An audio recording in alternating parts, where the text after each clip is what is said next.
We need a jingle, right? They usually start with jingles. Doobie-doop, dumpster fire. We are surrounded by cats. So welcome to what we're doing. Yeah, welcome to an experimental podcast, the first episode of an experimental podcast. Yeah, I figured that it would be fun to try. We were doing those dumpster fire videos. I didn't finish editing them, but try doing it in a podcast for fun. Yeah, and we're your hosts, Andrew, Mel, and Selena the hamburger cat. Yeah, I don't know, boy. Like, kind of a fire that everybody is going through lately is that they're in their 30s and life isn't what they thought it would be, you know? I'm not. My life is pretty baller. I mean, not you. Oh, okay. And probably not anyone who's not in their 30s also. Probably only people in their 30s are going through a thing where they're in their 30s. I think people more in my age range, you know, because we forget often that you're a lot older than me. So I'm really not. You are. Okay. I feel like it's more common that people, there's a phrase, the midlife crisis, which is what happens in your 40s or 50s when you realize that your life didn't turn out the way you were hoping it would. I'm definitely not at that point yet. So every now and then people have something they call a quarter life crisis. Some people have that, which is like your late 20s, early 30s, I think. And I kind of went through that a little bit when I was, you know, living with 4 roommates in Inwood, you know, making like $13,000 a year or whatever, and trying to survive in New York City. But no, I think my life's going pretty great right now. I feel pretty good. That's good for you. Yeah. You're also older than the people that I see starting to have that. I think I'm a little bit on the older spectrum too, but I notice a lot of people my age range and a little bit younger as they're coming into their 30s or approaching their mid 30s. Some of them have not accomplished what they wanted and they're kind of freaking out, kind of having second guesses on the path they're on. I think it's very silly to have substantial goals by the time you hit 30. We're barely adults, like especially as education gets later and later. Like I didn't even finish school until I was like 24 because I went to grad school. So like I had high school until I was 18 and then I had 7 more years of school. So it's very silly to think that life would be anything in, 5 years after that, you know? Yeah. Well, I also think it depends on like the kind of parents you have. That's what I'm starting to see. A lot of those people, they talk about how like their parents pushed them towards a career that their parents thought was good for them, or their parents didn't really like let them explore their interests and you needed to figure it out. And I was actually thinking about it today. Like, I remember there was a orientation for the community college that I was going to. And pretty much in that orientation, like 18, 17-year-olds needed to pick the track that they wanted for their life, you know? And it's like, how are you supposed to know that without trying to experience stuff? Because kind of what you find that you want through life is through the journey and like trying things. Because like maybe you like stuff. Like I distinctly remember people in my university track when I was in like my actual like art track, not when I was in communiversity, saying that they didn't realize animation wasn't like the movies and that it was hard work. And this wasn't what they wanted. They wanted to make like Disney movies and they thought it would be easy. It wasn't like the movies. They thought they didn't realize it would be hard work, as though making an entire film is not hard. Yeah. But I mean, some people don't, like when you're very young and you don't know stuff, you don't get to try stuff. Yeah. I don't really see how you could be expected to like pick your entire life. And I think people that fell into like the mind trap of like almost conditioning, I guess you can say, of this is like, you need to plan out the next 10 years of your life, how it's going to go, what career you're going to get, where you're going to live, what job you're going to have, what kind of person you're going to marry. And I think people are coming into their 30s and mid 30s and seeing that life is not like that. And they're starting to have mental health crisis. So, but it's actually interesting that you, as someone who is an elder 30. An elder 30? Yeah, an elder 30. Oh, God. Don't seem to have fallen into that kind of like mental state. You're very content with where your life is, even though it doesn't seem like it worked out the way that you thought it was going to. So, no, it's much better than I expected it to be. Well, let's go into that, because I think that's interesting. And I think it would be something for people to hear, you know, like, what did you originally expect and what happened through your journey to now? Okay. I mean, I think part of it as well is that I didn't really have expectations. Like, I think a lot of people are like, I'm going to make my first $1 million by the time I'm 30. And it's like, that's an unattainable goal. Or even I'm going to be a manager at a desk, at an office or whatever, when I'm X age. It's still an unattainable goal. Like you're, you know, there's a famous saying that's like, if you want to make God laugh, tell him your plans, which is like, you can make plans, but they're all going to fall apart. It's very silly to think it's not silly to prepare or to hope for things, but it is silly to expect them to happen, especially if you don't have a specific action plan that is like, okay, in order to attain this, I'm going to get job number 1, and then I'm going to dedicate myself 24 hours a day to growing in that company, and then switch to job number 2 within 2 years. You know what I mean? So like, if you just sort of are working and trying to live paycheck to paycheck, which is what our generation is forced to do, it's very silly to try to have specific goals by a specific age, because most of the things that happen to us when it comes to a career are largely out of our control or even our understanding. So for me, I mean, I was raised very poor by a single mom who was a social worker with 2 kids. And, you know, I remember our electricity being shut off because we weren't making payments on time. And like, so luckily it was during a snowstorm. So like, we moved the milk from the fridge into the snow and to keep it from spoiling and stuff. And my mom, you know, struggled to pay bills. We one time moved 2 doors down because it was $50 cheaper a month. So we literally just, with the help of some friends, moved all of our shit from like one house to 2 doors down. I remember I helped by putting stuff on my skateboard and like pushing it down the street so that we could more easily afford just to live, right? Which is hilarious too, because I remember our rent was going up by $50. And so it was going to be $250 a month for a 2-bedroom with an office and a basement. $250. And we moved down 2 doors down to a house that was $200 a month. It's so silly to think about now how cheap housing was at the time. But, you know, my sister was also struggling at the time, living in a roach infested apartment in New York City, which was not the glamorous life that it is today. And I was, thankfully, as I aged, I was able to see my mom progress in her career and eventually become a member of the board of mental health, and eventually start making like 50, 60K a year in, you know, $2,005 or whatever, which is probably the equivalent to like 70, 80K now. So I was able to see that it is possible to progress, but she was also 38 when she had me, which means she would have been like 50 at the time that was starting to happen. So to me, it's like, okay, so her career she was working as a social worker for like peanuts when I was in middle school and high school. And I was seeing her work, like she'd be on call and work like 24 hours a day and just like the shittiest job and come home with like the worst stories about the worst kind of people and be exhausted. And we could barely afford anything.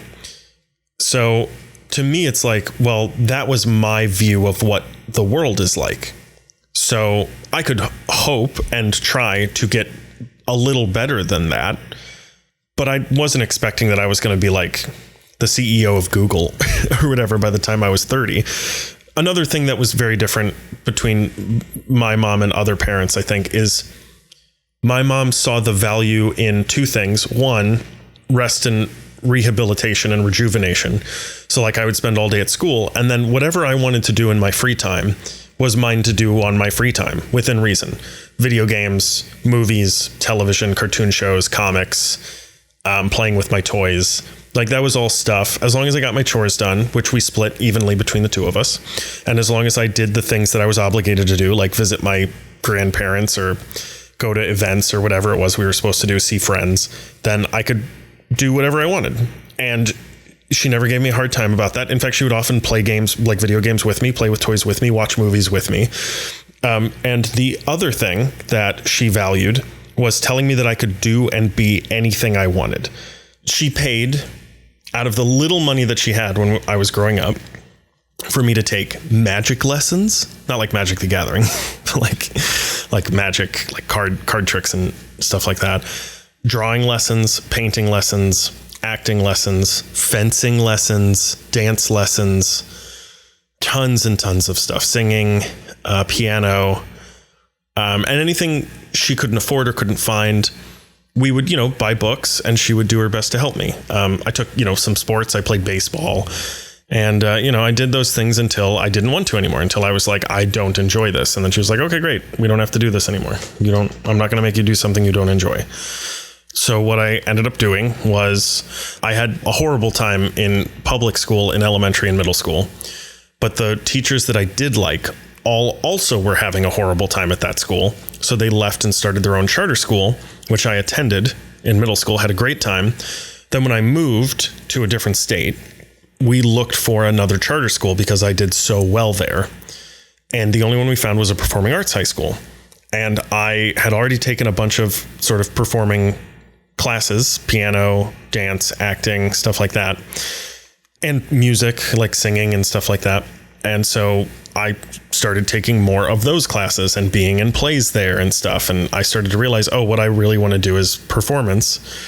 And I only had support from my mom, who was like, yes, of course, whatever you want to do, I'll help support you. She came to every single show I was ever in. She missed one show, which was the first one I did after I moved to New York. She couldn't make it out. I think like it had snowed and planes weren't leaving or whatever. She couldn't, I don't know. It was a whole thing. She might've been going through chemo or something too. So I had full support to do and be anything that I wanted. And I also knew that like the thing that I was trying to do was not like, there's Tom Cruise and then everyone else who's an actor. You know what I mean? Like there's like 20 people who make millions of dollars, and then the 99.999% of other people who are in this industry make almost nothing.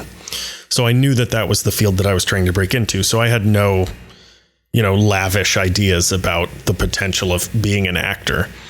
But I also got accepted to a grad program in New York City. Like, this is sort of what I mean as well. Like, my life has been pretty great. Like, if I hadn't gotten accepted to an acting grad program in New York City, I'd probably still be in Michigan, I don't know, working at Home Depot or something. So that's my full story arc that you were sort of asking about. No, it goes on beyond that. So I guess what you mean is like after grad school, I got a job through a friend of a friend from grad school where I was demonstrating and selling remote control helicopters. And from there, I quit that job and found a different job working at a childcare facility. And then after that, I got fired / quit. It's a weird thing. That's a different story for a different time. And got my current job, which is as a licensing expert at a manufacturing beverageware company. And it's it's what I call a big boy desk job, which is it's my first salaried job with benefits, healthcare, 401k, paid time off, stuff like that. I'm making more money, even when you account for inflation, than my mom made at this age. I think she was working as a secretary at this point, or at least when I got hired. I don't know. I don't really know where to go from there. I kept acting. I was still acting while I was doing it, making that work. Still am.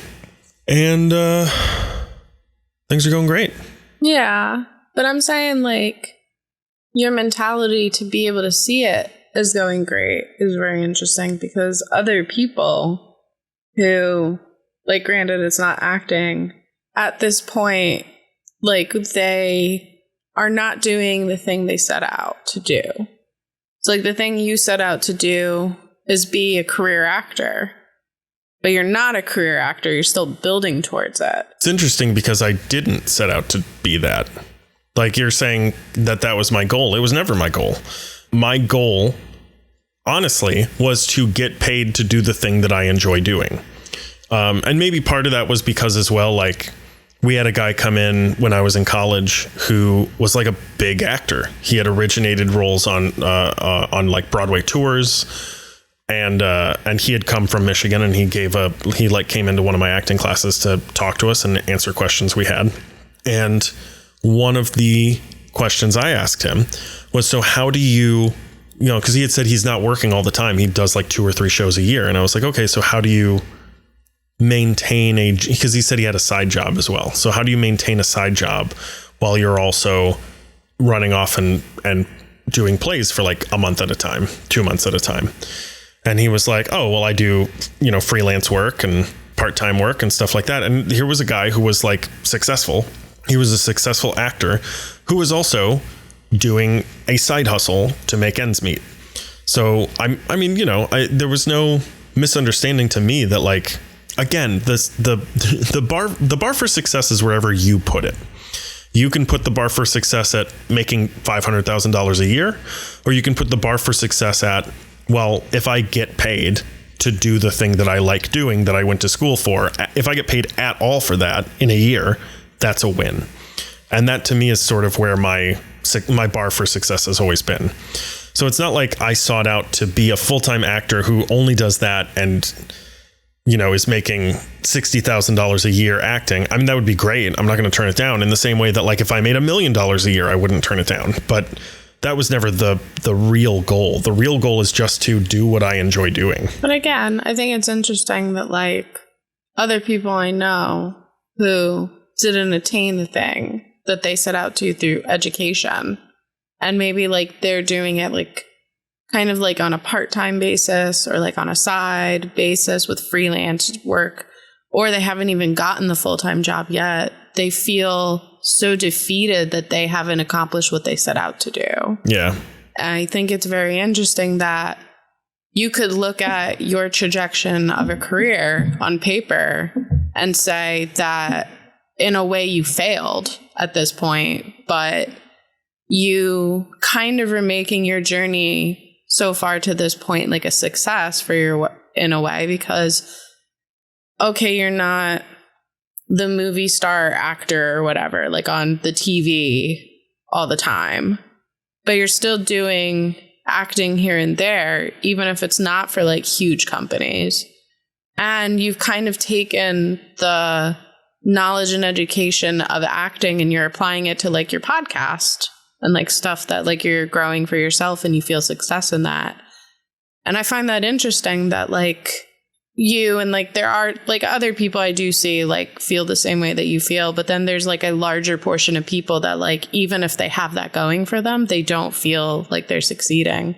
I know a lot of like artists too that like if they had to get like a desk job, they feel like they failed at being an artist, and Sure. They don't try to make it work for what they're trying to build for themselves. That's very silly. I mean, people are silly. I know they are, but like, it's very silly to think if I'm not amazing at something at the beginning, then I failed. You know what I mean? It's very silly to think like, if I don't leave college getting the job that I've dreamt of my entire life and that will last me until the day I die, then I'm a failure. That is an unattainable goal. So to me, it's always been about like, what is an attainable goal for this year? What is an attainable goal for the next 5 years? What's an attainable goal for, 50 years? And realistically, that's why I put the word attainable there, right? Is like, what is attainable? Easy. What's an easy goal? And that's why, like, to me, it's usually like just to get paid and enjoy myself. Because a lot of times as well, performance art, not performance art, but performance and art are not substantially different from other careers in that you can get a job doing the thing that you like and not enjoy it because of the circumstances, because of the people who are doing it, because of technical issues or whatever. And that that has been an occurrence as well that I've experienced, right? Is like, okay, I'm doing the thing that I like. I mean, you've had this where like you're doing an art job, but it's a corporate art job, even freelance. And it's like, I'm not enjoying this now because it's like people bickering over how many revisions and what colors and stuff. And in the same way, like you can work with people as an actor that you do not like. Whereas you also brought up, that I'm not, the biggest star in the world or not working on giant movie projects or whatever. And I work for smaller companies. But one of those small companies, a not-for-profit, they paid for us to come up to some like little farm town to put on a show. And they paid for food and transportation and housing, and then also paid us to act. And it was the greatest experience. It was one of the greatest experiences of my life, that I could bring my entire family to this wonderland and also do the thing that I love with a bunch of people who make the job very easy. Whereas like, you see stuff like, who's an example? Daniel Day-Lewis, who's a big movie star. I think he holds the record for the most Oscars won by an actor. And it was just 3, I think. And he's fucking miserable all the time. He's always like, no, I hate this, but I have to keep doing it because like people keep asking me to do it. He retired at the age of like 30 and became a shoe salesman or some shit. There are people who are like, I hate every second of this, but I feel like I have to do it. And theater doesn't have a lot of that. So a lot of times, when there's this like cliche where people would be like, oh, you're an actor. What have I seen you in? Or like, when are you going to be a movie star or whatever? Or the common one with stage actors is, have you done any shows on Broadway? Which is something like if you're an actor and you go back to the Midwest, that's something that people commonly ask. And it's not facetious. It's not tongue in cheek. They just don't understand. They just think that Broadway is where all the shows happen. And, you have to explain, well, that's sort of like, the Tom Cruise or Mark Wahlberg or whatever of stage work. Or my joke that I've been making to your actor friends of, oh, what's it like being famous now? Right. Yeah. But yeah, I don't know. There's, again, I think it goes back to how I was raised and seeing someone reach attainable goals incrementally and going from being a social worker living in poverty, just trying to keep her kids alive, to being someone who was like pretty well off, but just like step by step by step, and never saying like, well, if I don't do this in 5 years, then I'm a failure. It took like 15 years or whatever. And even then she was not happy with her job. So like, that's another thing that I found as well, is that like, I don't think I will ever be happy working. And I think that's another thing that is like a thing that most people our age, their parents told them is like, oh, you just got to find your dream job and you got to find the job that's going to make you happy. I don't think that exists. Maybe it does in like very small pockets, but I think finding your dream job ever is an unattainable goal. Maybe that's an unpopular opinion, but I think a job is there to keep you alive. No, I think it makes sense. Growing up, like not just from parents, from like counselors and stuff, when they started to talk to you about career, they would say, follow what you love, and then you'll never feel like you're working a day in your life. Right. And I've also always said that people don't quit jobs, they quit people. Right. So like, that's another thing that I firmly believe is that your career has nothing to do with your happiness. Like not your career, but like the industry that you choose to follow a career in has less to do with your happiness than the people at the place you are working and who has control over the work that you do and the amount of effort you put in. Because again, people don't quit jobs, they quit people. I have mostly worked in shitholes, but like the places that were, like the demonstrating remote control helicopters sounds like the most fun thing on the planet. And it just was one of the worst jobs. And part of the reason is because of the people who were in control of my life at the time. And I mean, in that job, like the people who, my supervisors, their supervisors, their supervisors, and their supervisors of all the way to the top, none of them had an understanding of what it takes to do the job. None of them had an understanding of what would be beneficial to me in order to maximize the efficiency and the profits of the company. But they all had a say in how to do it. And that was very frustrating to me. And I find that the more of a detachment there is between supervisor and employees, the less I enjoy the work. And again, that's in every aspect. That's in performance. That's in, career jobs. That's in, as a friend of mine calls it, Peter Parker jobs. When we first met, she was like, so you're an actor. That's your Spider-Man job. What's your Peter Parker job? And I was like, oh, I work for this company flying helicopters or whatever, which is fascinating because she was also like, I'm a filmmaker, but my Peter Parker job is I work at a video rental store. And I was like, that's a great way to refer to that. But yeah, so I think that it has less to do with the industry, more to do with the specific place that you're working and the people who are there as well. And an acceptance, right? As soon as you accept that, like, you can get paid for your hobbies, you probably will never make a full-time living doing your hobbies, but it is possible. And it depends on what your hobby is. If your hobby is, making handmade tables that cost $50 to make and you can sell them for $800, then yeah, maybe. But if your hobby is like playing video games and you want to be a Twitch streamer and play video games all day, it's going to take you a long time to get to that point, and you probably never will, but you will enjoy doing it. So it's impossible to sort of live this double life, like my friend was talking about, the Peter Parker job and the Spider-Man job, where you have your Peter Parker life that is paying for your rent or your mortgage or whatever. It's paying for your food. It's paying your bills. It's paying your student loans, whatever you need to survive.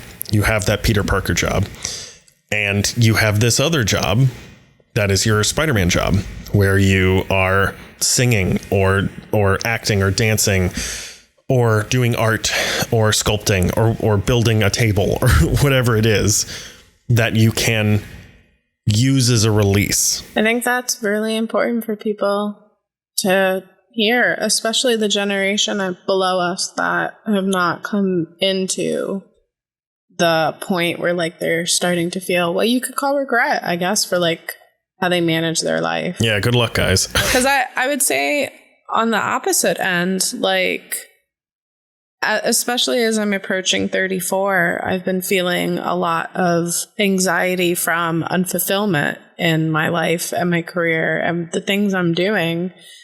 And I would also say that like therapy is helping that come out to be able to deal with it. Because like I've been so busy with work, ever since I got like this like real job. And it wasn't contract, it wasn't freelance, it wasn't a part-time shithole job.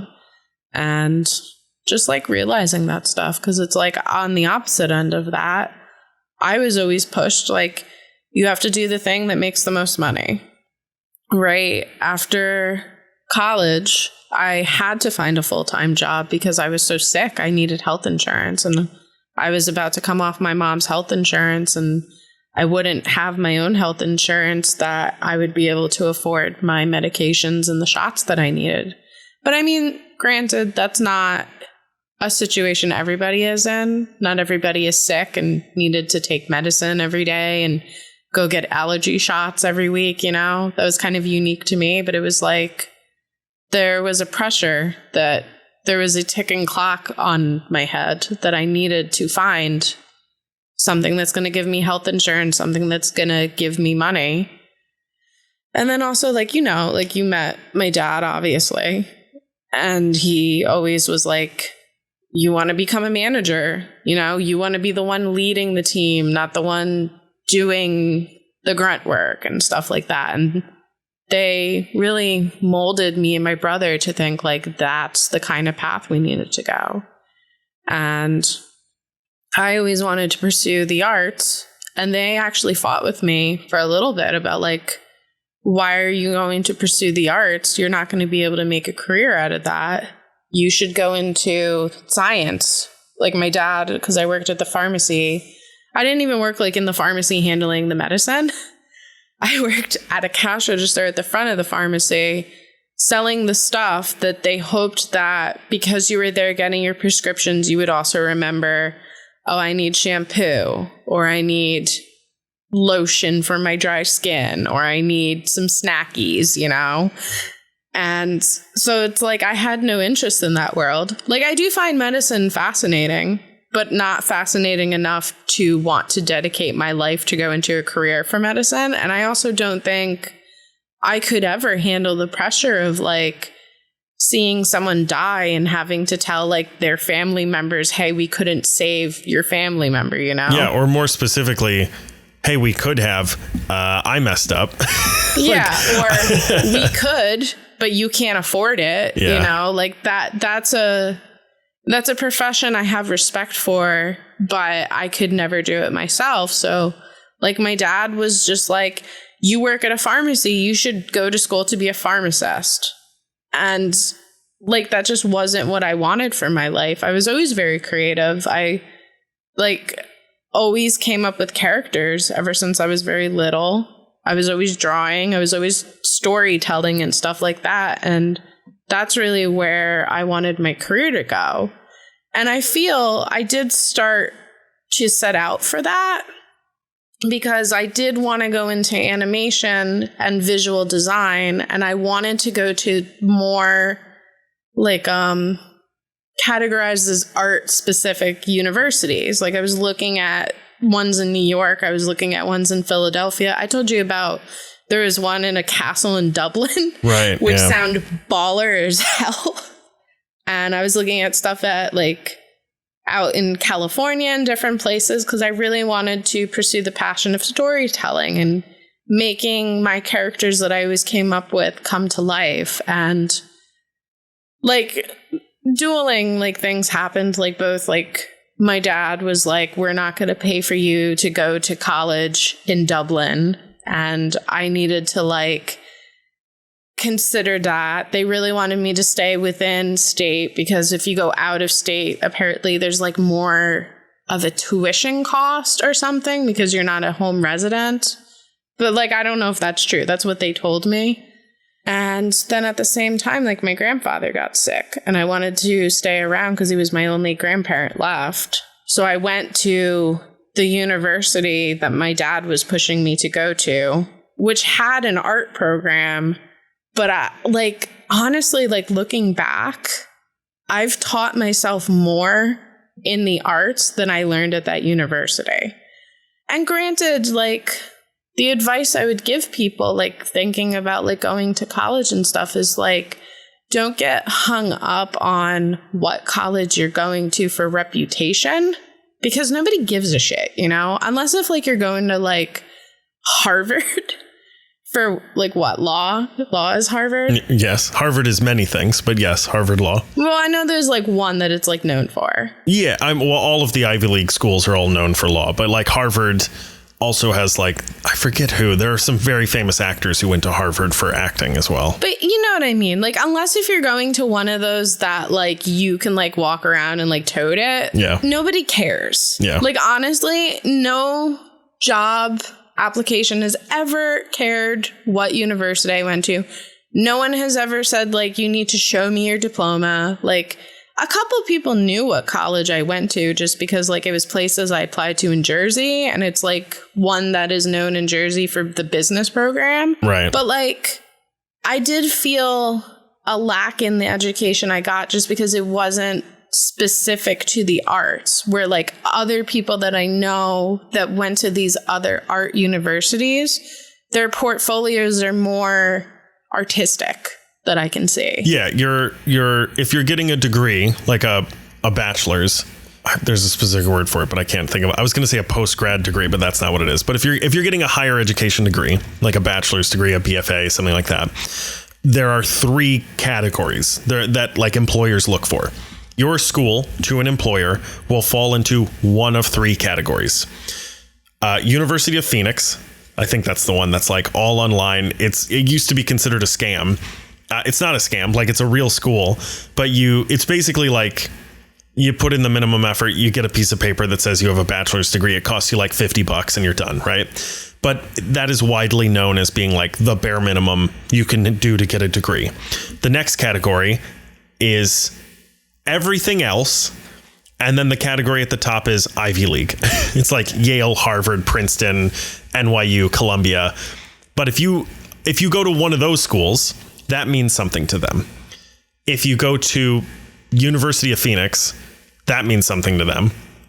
And everything else in the middle, like literally any other college you go to, is going to mean the same thing to them as any other college other than those other two categories. Well, so like what I would say, looking back on it now and like looking at like the portfolios that those people got versus mine, I would say like the first regret that I have in not pursuing like one of those schools is I can see that they got a mentorship out of their education where I didn't.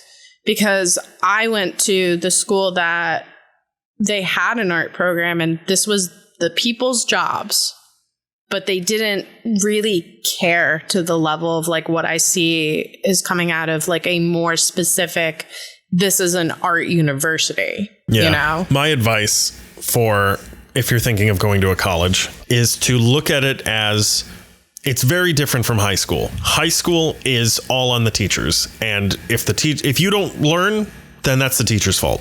Full stop. Right. Mm-hmm. If the teacher can't engage with you and get you to learn the things you need to learn, that's their fault. And also in high school, you are just learning to pass tests, in my opinion. Like that's what that is. In college, it is on you. You can pass the test, no problem, especially since you're probably going into something you already enjoy. Like if you're going into an art thing or a performance thing, or, you know, you've chosen in theory the thing you want to do. So probably you enjoy that. It's going to be easy for you, right? You control how educated you become on the other side of that. Everyone's going to get the same piece of paper, but you control what you learn and how much you learn. You control how much advantage you take of from having people there who know more than you. You can ask them questions. They all have office hours. You can literally just go and get extra education from teachers. You can go there and say, I have these questions about the thing we were talking about earlier. You know, I don't understand these aspects of the things we were discussing in class. Can you explain them to me better? Here are the specific questions I have. My ex, who got, I think she got a different degree than me. I got like the straight theater degree and she got musical theater.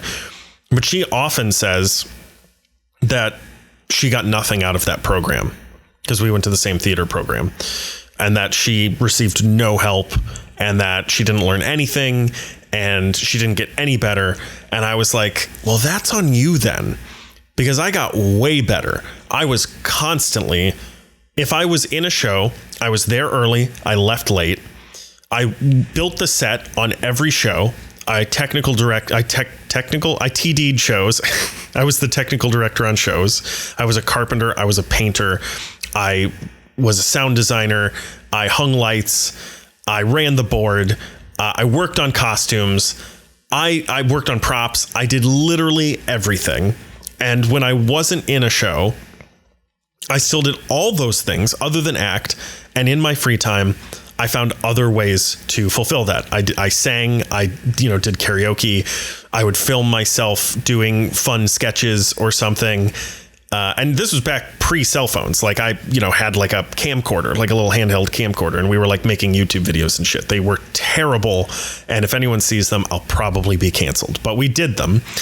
We were going to see shows as well. We were, seeing what other schools were putting on, other theater departments, going to the Stratford the Stratford Theater Shakespeare Festival in Canada. We were constantly fulfilling this need to to educate ourselves and to learn, talking to professors, asking, how do we do this? What's the thing for this? Like, how do I say these lines? Does this sound right? Does that sound right? Watching DVDs of our performances, right? Because they would film us. And then we could go back, we'd get DVDs and we could go back and watch. And I remember watching myself in my first Shakespeare play in college, rocking back and forth on stage while saying my lines, like clearly nervous, right? Just like stepping side to side while I'm trying to deliver these like dramatic monologues. And I remember seeing that and being like, oh, I got to cut that out because that is distracting. But I did, when you're on stage, you don't notice you're doing that.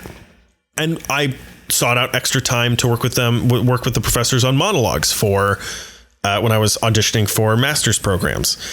I asked them if they had any extra time, and it took a long time. It took weeks before I could finally nail them down and be like, okay, you have 10 minutes, 20 minutes, 30 minutes, whatever, to see me do these monologues and give me advice on how to do them better.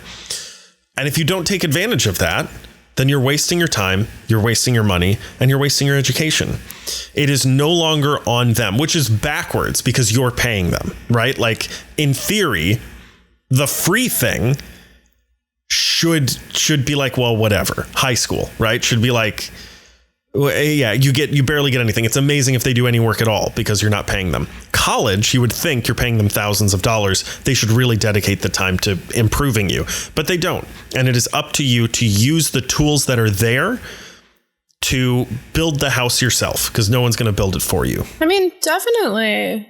We made use of YouTube a lot because we just weren't getting anything from our professors. And I think it was just like, again, like the nature, the school was not an art school. The teachers were probably not paid that great. I know my main professor I had, who was also my advisor, ended up leaving the school and he went to Keene University, which he looks a lot happier at. I see him on LinkedIn. Which also, side note, very quickly, I just want to point out that, like, I always give you shit for saying that I'm older than you. But when you said you took advantage of YouTube, I was like, YouTube wasn't out when we were in college.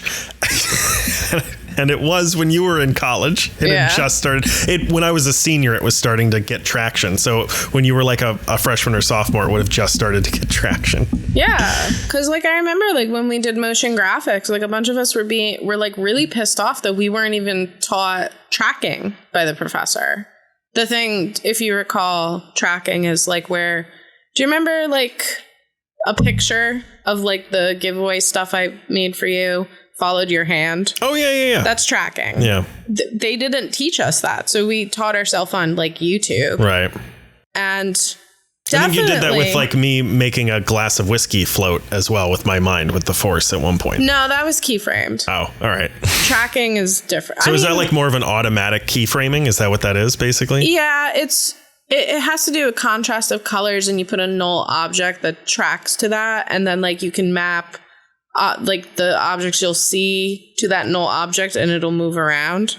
And it's a very basic thing, but like we were never taught it. And I think like it's what it was our program covered an introductory of different things. Cause like even like with Maya, we learned very basic fundamentals of like modeling and texturing, but like we didn't learn anything that I see coming out of other like art specific college portfolios of people that I've met through my life. So like, again, I would say like, that's probably a start of like regrets, like with my careers, that I didn't go to one of those universities that maybe I have to pay more money, but I would get a mentorship teaching me like the arts in a different way than what I've learned the art. Because definitely I would say like, I'm very good at self-learning after like college and like having to fill in the gaps that I wasn't getting. And then having where, cause like my first job out of college, like definitely I hated that job, but like I even told other people that they were like looking for art jobs, but they were getting like deterred because they weren't getting like their dream art job in the first one. The first one is definitely just a throwaway job because like you need experience to get experience. And if you don't get your first job, you're not going to get your second job. So it doesn't really matter what your first job is. Like as long as it's in the arts in some way and you can write like it on the resume that like you did specific things in the arts and like also analytical skills and stuff like that, like you're pretty set. So like that first job was trash, but it at least got me the first stone towards like where I can then start going with a career. But the second job, like I didn't know anything because that was more on like the graphic design stuff, what I'm doing now with making products. And I didn't learn that. Like I learned to be an animator and a 3D modeler and a storyteller somewhat, but I didn't learn typography. I didn't learn print. I didn't learn print layout, like any of that. I had to self-teach myself that. So I think like between all that experience, I'm very good at self-teaching. but I never had a mentorship to help me take it to the next level, you know? Yeah. And I think that, like, as I'm approaching 34 is where I'm starting to see, like, the start of regrets of, like, the way my career went is kind of, like, turning up. I also feel unfulfilled by the art that I'm doing because, yeah, it's an art job. Like, I can totally snob it, like, to people who are, like, very, like, mean to me. And they're, you know, the people that are like, you want to be an artist, you know? Oh, how's that liberal art job, that liberal art degree? Like, you know, all those people, even my brother, like the way he treated me, I could be like, hey, I'm a manager in the arts in New York, like making all this money, but it's not fulfilling because I think at my core, what I really wanted to do with my life is to tell stories and animate and make characters and make worlds and stuff like that. And that's not the way that my career went because I was chasing the need of, you need healthcare, you need money, like you need to be a manager. And I became a manager, but I'm not happy at being a manager. Like, being a manager sucks. Mm-hmm. And being in this corporate job, like, yeah, like, I mean, you're always saying, like, I make more money than you and, like, all that. But, like, I don't like what I do every day. Yeah. It drains me. It doesn't feel fulfilling. And I think, like, that is kind of, like, where I am at with coming into my mid-30s. But I think a difference between me and, like, other people that I'm seeing is, like, a lot of people are quitting their passions, quitting, like, what they want to do and just kind of sinking into, like, destructive habits and having a lot of mental health issues. And really attaching themselves to the Peter Parker job and giving up on the Spider-Man job. But also giving up on themselves in a way. Like, I see a lot of really sad stories and people, like, are very depressed and they're just like, I wasted my life and there's nothing more. But I feel like the difference is, and I think maybe it might be that I'm lucky that I get to be around you and now I have a child, is that I don't feel like this is it. And I feel like I went through a period of, like, being sad about it and feeling like I screwed up my life. But now I'm like, okay, like, what do I do next? Yeah.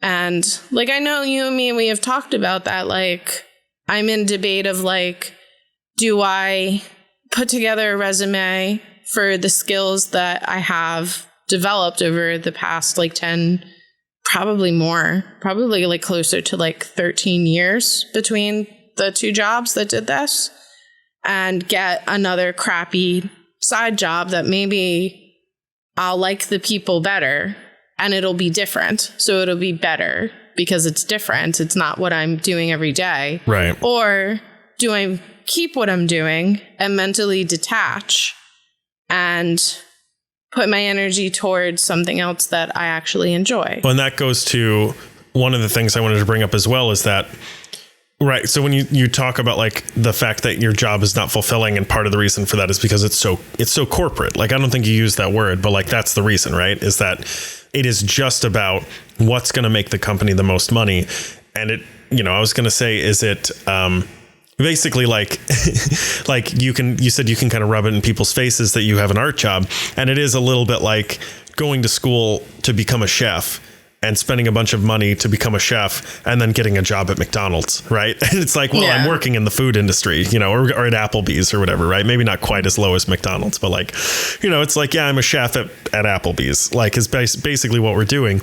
But part of me does wonder, is the issue, because you also are finding, like, well, maybe I want to go into this industry. And now you're even considering, well, maybe I want to go into this other industry that I, you know, actually got my education in.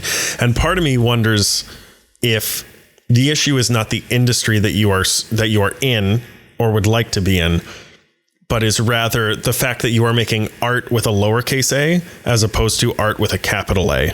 And what I mean by that is, like, the art you're making now is to serve the purpose of giving more money to a corporation, as opposed to, like, creating something that you find interesting.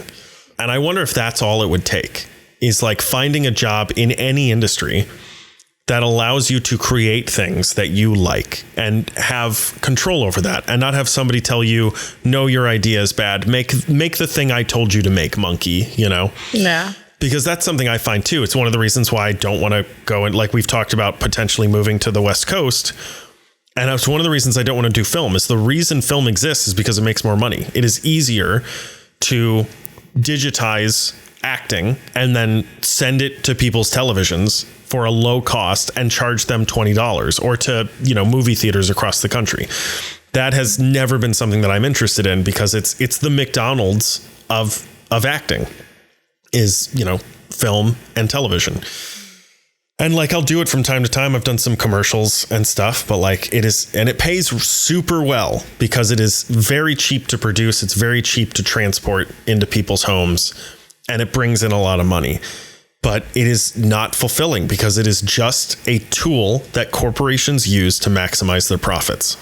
Whereas, you know, there's a lot more, like, everyone in theater has a full understanding of the fact that no matter what kind of theater you put on, even Broadway, it's not going to make that much money. It's not going to make like $50 million like the next Tom Cruise movie or the next MCU movie or whatever. It's going to make, like, if you're lucky, $500,000 or something like that, if you are super successful.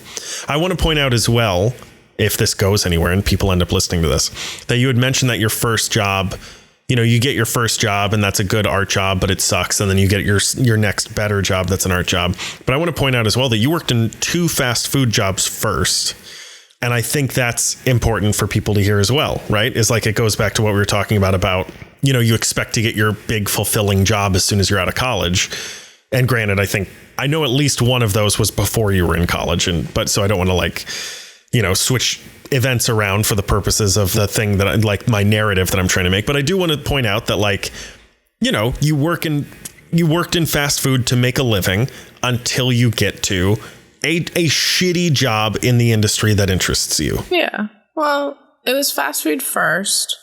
And then because the grills were making me sick, I got a job at the pharmacy doing the cash register, which is service industry. It's not fast food. Well, you had 2 fast food because you worked in... After that, because they weren't working with me on the hours that I needed for looking for a job, like with my degree, and also because I didn't like those people anymore. Again, people don't quit jobs, they quit people. I quit because my friend was a hiring manager at another fast food place that wouldn't have the problem with the grills.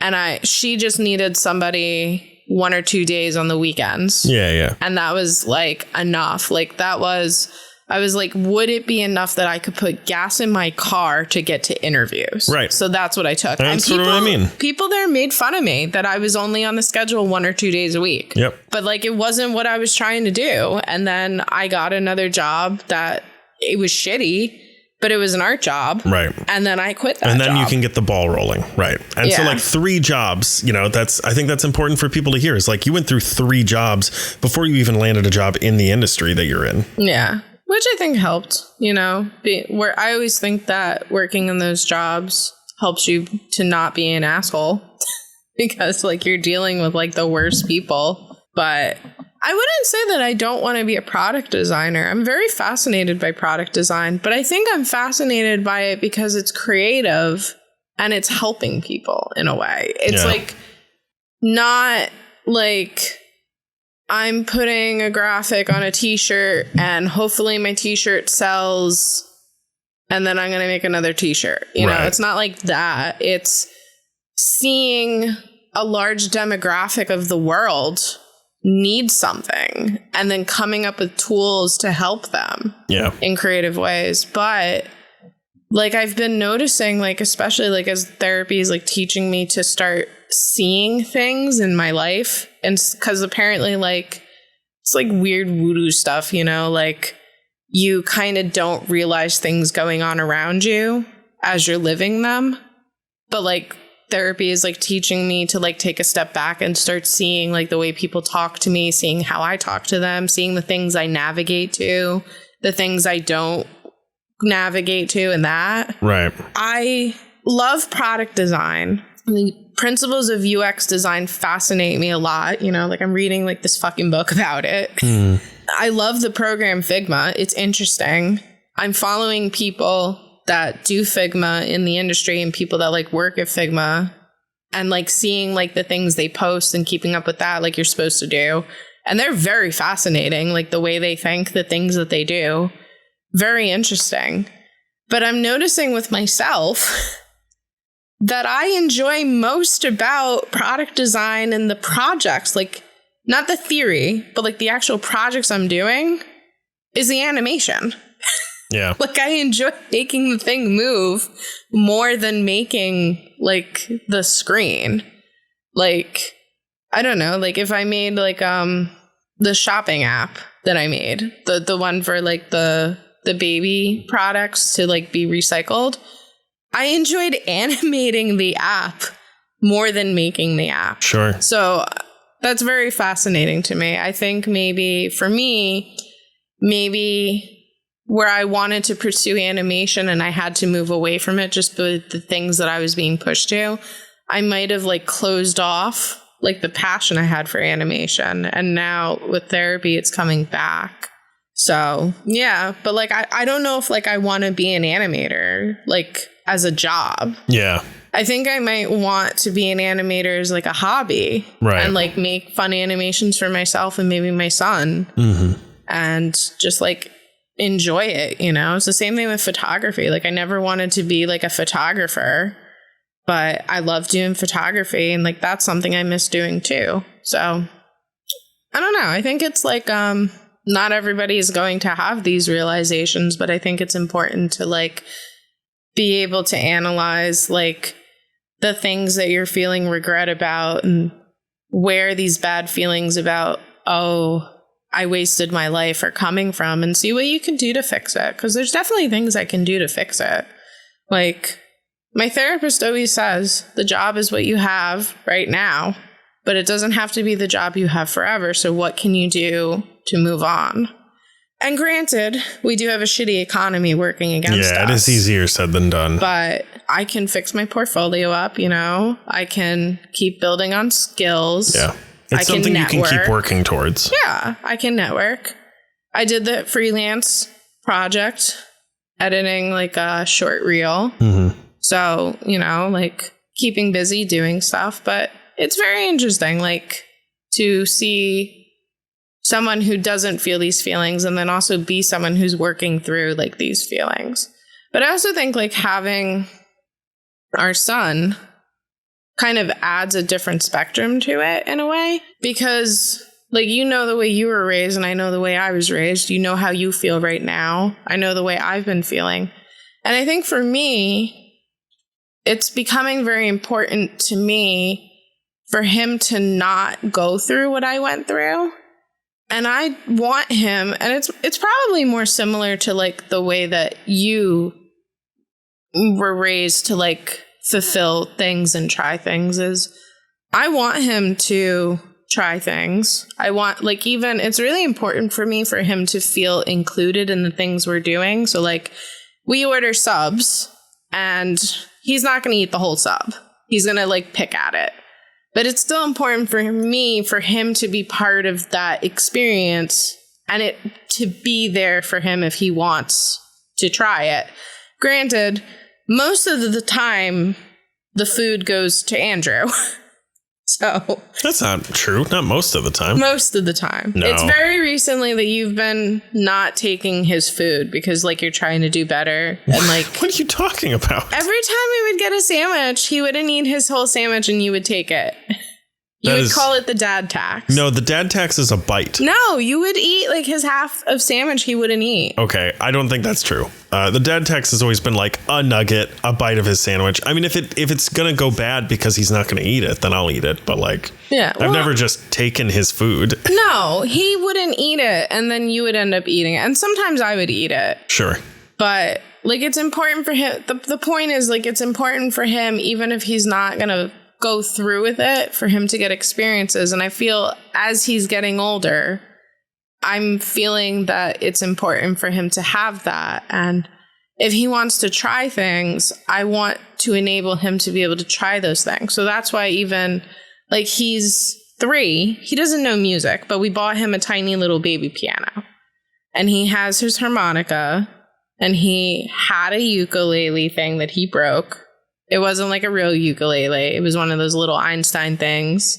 He had drums. Yeah, he had drums that he destroyed. Yeah, I think 2 different sets. He has a tambourine somewhere. Yeah. He has that one drum that is like more of a toy, but it's really racist. I have no idea what you're talking about. Because it plays that little Indian song. And the first time you heard it, you were like, this is not okay. Oh, yeah. Like 10 Little Indians, I think, or something. Yeah. But he has music here that he can try. And at first, like, he didn't care about that. But now he's a little bit older and he's starting to sing. And he does go over to the piano sometimes and tries to sing and, like, hit the keys. And, like, he doesn't know what he's doing, but he's trying. Yeah. And I feel like as he's getting older, that's important for me to enable for him. And again, like, it sounds like what your mom did. Because I feel like even before university, that was a huge hang up in my life is I wasn't enabled to do as many things as I wanted. Like, I wanted to learn guitar and I was put in like a free class through like a VFW that the entire time they basically just tuned our guitars. Yeah. And then we didn't do anything. It's probably a preview to try to get you to pay for actual lessons. Yeah. But, like, we didn't go over anything. Yeah. Like, we had songbooks, and all we did was tune our guitars. Yeah. And then we left, because there were so many people that it took the whole 30 minutes to tune every guitar, you know? Yeah. And, yeah, my parents didn't put us in, like, music lessons. They were like, here's a book, read it and learn it. And it's like, I don't understand notes, you know? Mm-hmm. So I don't know what I'm doing. And then you get deterred because it's like, you don't know what you're doing. Yeah. Like, need somebody. It's important to have somebody you can ask questions to. Yeah. Or to show you how to do it. Cause I didn't know how you hold it. I didn't know like how close to the frets, like my fingers could go, you know? So actually it wasn't until I got the ukulele and you showed me that I actually knew that my fingers can kind of go towards those bumps. Like, I had interest in, I wanted to try horseback riding. I wasn't allowed to do that. It was too expensive, you know, stuff like that. And crafts I can do, because crafts are relatively, like, low denominations of money to do crafts. Mm-hmm. Sports I can do, because for the most part, they're free.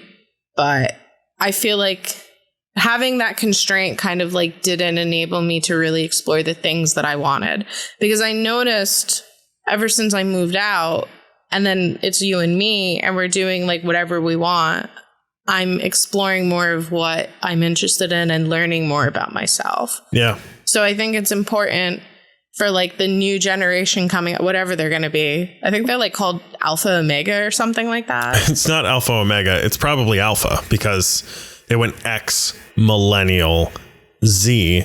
So you're starting over. So it's Alpha. Whatever. Yeah. Whatever he's going to be. It's important for me for him to get to learn himself as early as possible. Yeah. So that way he can be prepared to be an adult.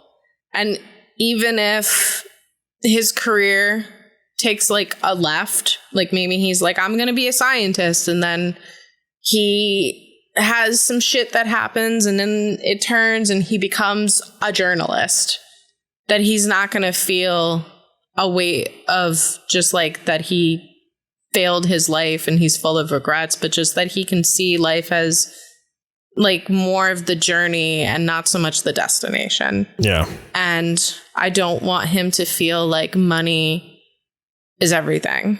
Sure. And that your passions have to fall to the wayside because you need to just make money. You know, maybe he wants to be a manager and that's great. But if he doesn't want to be a manager, like, I don't want him to feel like he needs to be a manager just because that's where the money is, you know? Also, everyone I've ever met who their goal was to be a manager just wanted to control people. So like that's another red flag for me as well. It's like, why do you want to be a manager? What about that interests you? I also think, this will be a good point to sort of wrap this up on. if I could just name drop subtly for this one moment, George Clooney taught a class in my grad program, taught a master class. And one of my classmates asked him, what do you do when there's little work, when like there really isn't anything you can do? And he said, make your own work. And I think that's something that's important as well, is like, look, man, just keep doing it. And, even if it's something collaborative like theater or, music or something like that, especially in this day and age, like, okay, you can't find band members and you want to play the drums or whatever, but no one's going to listen to you just play the drums. Well, one, you can play the drums on YouTube with backing vocals. You can put that up, and that's something that you can use to show people, right? That, hey, this is what I can do with my drums. This is how proficient I am with my drums. Or B, you can, in this day and age, you can make your own multi-tracks. Look up, how to make music free and find YouTube videos on that. And you can figure out a way to make all your own music and like master it and mix it and edit it and get it ready and stuff. If it's theater, film yourself, get 3 cameras and do a 3-shot setup where you have a camera on your left, a camera on your right, and a camera in front of you. Hit record on all of them. Start doing monologues. Put it up on YouTube. Find one other person who wants to do it with you. Read plays with people over Zoom. There's so much you can do to educate yourself. Read plays yourself by yourself and get a feeling of that. That's an important thing to keep in mind as well, is to just keep doing the things you need to do in order to keep your sanity and the things that you enjoy doing, because it's so easy to let go of it in order to like put all of your time and effort into your survival job. I would say life isn't about being rich, successful. It's about trying things and having fun. I think people forget that. And, it doesn't just have to be creative stuff. Like I always wanted to try having 3 cats. And we have 3 cats now, and now I know the experience. And I told Andrew that once all of our little babies pass on, whenever it is, because they are getting older now, I don't think I'm going to want to have 3 cats again. But I'm very happy for the experience that I have 3 cats. It doesn't have to be a creative thing. Like, I'm happy we tried the experience of having a baby. I'm happy we tried the experience of buying a house. I'm happy we had the experience of you getting your driver's license again. I'm happy for the experience of learning to cook through every plate in HelloFresh. And I'm also happy for the experience that I do in the arts of like photography, graphic design, animation, 3D modeling. And that's where it's at. Yeah. And also, you decide where the bar for success is. Like you said, it's not all about money. It's not all about success. It can be all about success, but your success has to be like, I'm gonna put up 1 YouTube video this year, or like 5 this year, or 1 this month. I'm gonna film 1 tomorrow. I'm gonna edit it when I have time, and figure out when you have time this week. I'm gonna edit it then, and then I'm gonna post it. Or whatever that is for you, whatever the equivalent of like 1 YouTube video is for you. That can be your success. Your success can be moment to moment. It doesn't have to be like, if I don't reach this point in 15 years, then I haven't succeeded. It can be, if I don't do this thing in 1 month, then I haven't succeeded. And then you can try again the next month. Because if you don't reach your point in 15 years, that what you've decided would be the difference between success or failure, then what? You have to try again in another 15 years? You've only got a few of those in your lifetime. So you decide what success means to you. I remember one time there was this thing that was like an anonymous, it was like a plugin for Facebook where you could ask people questions and they could answer anonymously.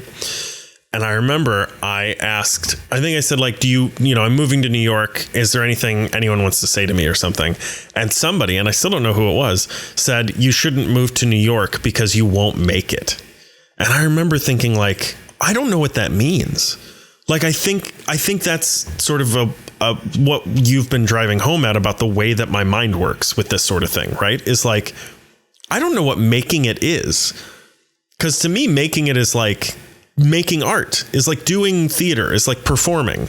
And it's like, do you know how much fucking theater there is in New York City? Like how much unpaid theater, bad paid theater.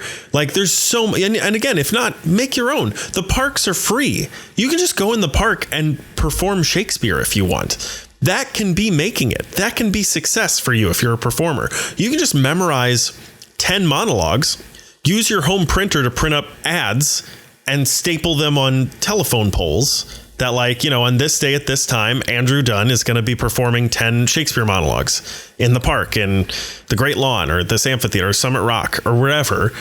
And then just do it. And maybe no one shows up, but like, you did it. And the other thing too is, if you do it in a public place like that, people will stop and watch you. It's very strange to me, this idea. It's strange to me specifically, this idea of making it, of success. I've never understood it. I don't understand how people can be so focused on honestly, the corporate side of art. That, like, you're not going to make enough of a profit. And I'm like, I decide that. You don't decide what's enough of a profit for me. I decide that for myself. So that's a very fascinating thing, I think, as well, to leave off on. Any closing thoughts? I'm hungry. I knew you would be. It's Sunday night, though, in the suburbs. So we're going to see if anything's open. Thinking deeply makes me hungry. I think it burns calories. I mean, talking does. Yeah. Maybe that's why you're so skinny. Flapping your jaw away. Yeah. No, I think it's all very important. And I wouldn't really say that this is such a fire, but it was definitely a fun done. Oh, I understand. I got it. I'm there now. You might call it a Dunster friction burn. Do you got a jingle to sign us off? It's not a pyre, but it's a fire. Do, Dunster fire. Is that good? Yeah.